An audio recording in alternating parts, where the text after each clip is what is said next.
24th of July 2025. So this is an old shed. The walls of these sheds can be a problem and the roof can be a bit of a problem, but there's a good roof on this for now anyway, and it's grand to store a lot of square bales. There's not going to be that many square bales in the country this year because a lot of them went for the big round bale, but these are very handy. So I've 68 in here and I have another 40 to put in another part of this building, this old building, which dates back, it's easily to be at least 90 years since anyone lived here. There was an old lady lived here and her brother lived here, and he was a cattle dealer. But anyway, I bought it because I was nearly killed in an accident coming from school, and it went up for sale and I happened to buy it with the compensation I got. So that left me alright. But anyway, the thing about it is they're grand. Always have a wee bit of something on the ground. A few bits of sticks, whin bushes, white thorn quicks or whatever you have, or bushes, or even old hay. Not to let the moisture from the ground come up. You need some wee barrier between it.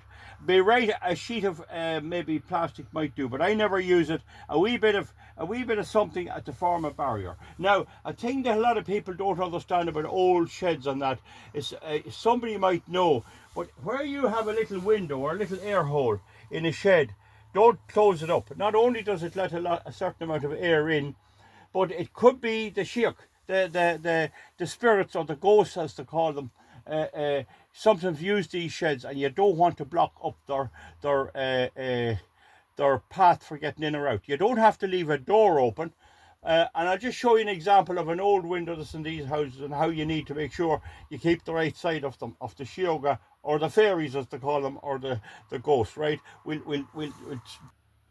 Now this is an example of those old type windows.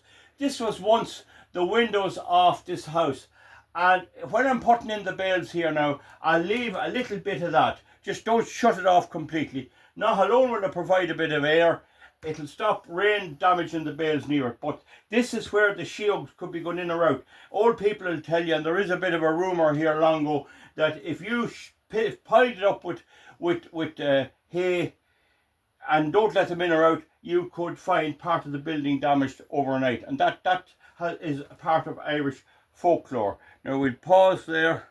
I have a cameraman. This is what they call a sapper's mark. They say the sapper's unit was a British Army did this. So there's an arrow up, there's a stroke, there's a straight line, there's a thing like that.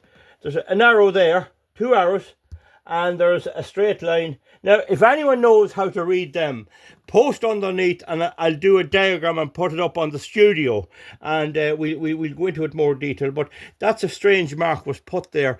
You'll find that on some houses, old houses, marks like that. Looks like an upward arrow.